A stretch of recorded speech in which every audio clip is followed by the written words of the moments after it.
Greffier d'audience, je vous remercie. Bonjour Madame et Messieurs les juges, il s'agit de l'affaire IT 0148A, le procureur contre Sefer Halilovic. Merci. J'aimerais savoir si M. Halilovic peut entendre et suivre le déroulement des procédures dans une langue qu'il comprend. Monsieur Halilovic, oui, Monsieur le Président, je peux suivre, merci. Vous asseoir. Je demanderai maintenant aux parties de bien vouloir s'identifier en commençant par le représentant de M. Halilovic. Good afternoon, Your Honor. Maître Métro, bonjour Madame et Messieurs les juges. Guénal Métro, co-conseil. Je suis assisté de Monsieur Suleiman Isir-Pasic. Nous représentons les intérêts de Sefer Halilovic et nous souhaitons excuser Maître Morisset, le conseil principal qui n'a pas pu assister à l'audience d'aujourd'hui en raison de certaines obligations. Merci. Merci, Maître Métro. Je demanderai maintenant au représentant du bureau de procureur, s'il vous plaît, de se présenter. Monsieur Kremer, bonjour Monsieur le Président, Madame et Messieurs les juges, je m'appelle Peter Kremer, je suis accompagné de L'Oréal Beg et de Matteo Costi. Lourdes Calicia, notre commissaire à l'affaire, est présente ici aujourd'hui. Comme indiqué dans l'ordonnance portant calendrier du 25 septembre 2007, la Chambre d'appel est aujourd'hui réunie pour procéder au prononcé de l'arrêt dans la présente affaire. Conformément à l'usage au tribunal international, je ne donnerai pas lecture du texte de l'arrêt, à l'exception de son dispositif. Je résumerai les questions soulevées dans le cadre de l'appel, ainsi que les conclusions de la Chambre d'appel. Il en résulte donc le résumé qui suit ne fait pas partie de l'arrêt. Seul fait autorité l'exposé des conclusions et motifs de la Chambre d'appel que l'on trouve dans les textes écrits de l'arrêt, dont des copies seront mises à la disposition des parties à l'issue de l'audience. La présente affaire concerne les faits qui sont produits en 1993 en Bosnie-Herzégovine, dans le village de Grabovica, situé aux quelques 30 km au nord de Mostar. La Chambre de première instance a conclu que 13 personnes d'origine croate, ne prenant pas directement part aux hostilités, avaient été tués dans ce village à Grabovica les 8 et 9 septembre 1993 par des soldats cantonnés dans le village. Ces faits ne sont pas contestés par les parties.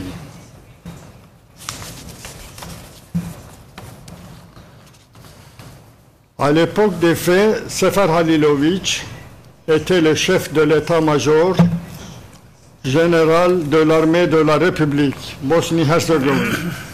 Selon l'accusation, il était le commandant de l'opération militaire dénommée Neretva 93. Dans le jugement rendu le 16 novembre 2005, la Chambre de première instance a estimé que l'accusation n'avait pas établi au-delà de tout doute raisonnable que Sefer Halilovic était le commandant de jure ou de facto de l'opération Neretva, ni qu'il exerçait un contrôle effectif sur les soldats qui ont commis les crimes à Grabovica. Partant, elle l'a acquitté du seul chef d'accusation porté contre lui. Le chef de meurtre constitutif de violation grave des lois ou coutumes de la guerre portées en vertu des articles 3 et 7 du statut. L'accusation a interjeté l'appel du jugement de première instance demandant l'infirmation de l'acquittement prononcé pour le chef de meurtre à raison des crimes commis à Grabovica. La Chambre d'appel a entendu les parties lors des audiences en appel des 10 et 11 juillet 2007.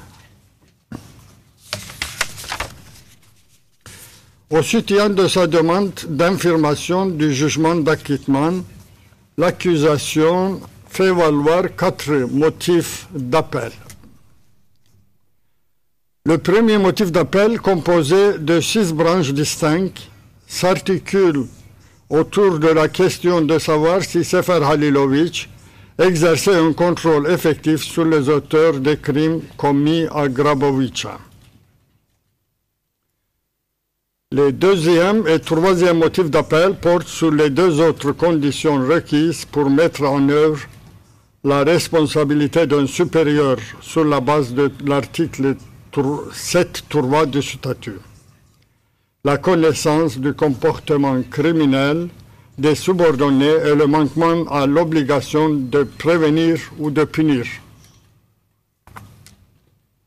Le 4e motif d'appel concerne le versement au dossier comme moyen de preuve de rapport et témoignage offert par un témoin expert militaire. Sefer Halilovic a soutenu que l'appel de l'accusation devrait être sommairement rejeté dans son intégralité. Alternativement, il demandait le rejet sur le fond de tous les motifs d'appel. La Chambre d'appel a estimé la demande de rejet sommaire infondée et a donc examiné l'appel de l'accusation au fond. Je viens maintenant aux conclusions. Je vais à présent brièvement résumer les conclusions de la Chambre d'appel s'agissant du premier motif d'appel avancé par l'accusation. L'accusation soutient que la Chambre de première instance a versé dans l'erreur en droit et en fait en concluant que l'accusation n'était pas parvenue à prouver au-delà de tout doute raisonnable que Sefer Halilovic était le supérieur hiérarchique des auteurs des meurtres commis à Grabovica et en décidant de l'acquitter pour ce motif. L'accusation demande à la Chambre d'appel d'appliquer les standards juridiques qui conviennent, d'admettre les éléments de preuve qui ont été exclus à tort et de faire ses propres constatations s'agissant de l'existence d'un lien de subordination entre Sefer Halilovic et les auteurs des crimes. Les 6 branches du premier motif d'appel sont étroitement liées et concernent toute la question du lien de subordination entre Sefer Halilovic et les auteurs des crimes. Je précise que, pour les raisons exposées dans l'arrêt, la Chambre d'appel a décidé de ne pas suivre l'ordre dans lequel l'accusation a présenté les branches de son premier motif d'appel. La Chambre d'appel a tout d'abord examiné la 6e branche, dans laquelle l'accusation demande qu'une déclaration de Sefer Halilovic, recueillie par des enquêteurs du bureau des procureurs en 1976, soit versée au dossier. L'accusation soutient que la Chambre de première instance a commis une erreur de droit en refusant d'admettre cette déclaration comme élément de preuve. La Chambre d'appel a conclu à l'unanimité que la Chambre de première instance n'a pas versé dans l'erreur en rejetant la déclaration.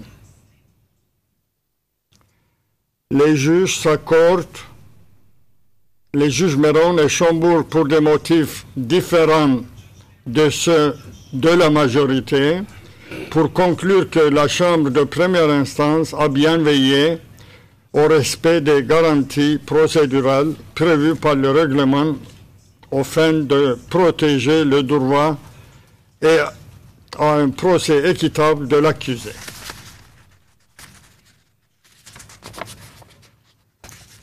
La Chambre d'appel a ensuite examiné au fond la première branche du premier motif d'appel, dans laquelle l'accusation avance que la Chambre de première instance a versé dans l'erreur dans l'application du standard juridique relatif à la preuve du contrôle effectif.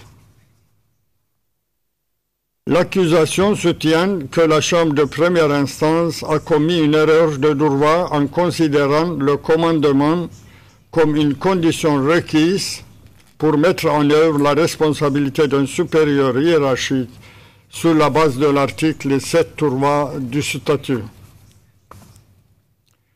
Ce faisant, la Chambre aurait versé dans l'erreur en se concentrant sur le commandement de l'opération Neretva par Sefer Halilovic et sur le contrôle qu'il avait des opérations de combat pour déterminer s'il exerçait un contrôle effectif sur les soldats qui ont commis les crimes. La Chambre d'appel a examiné avec soin la thèse défendue par l'accusation au procès, laquelle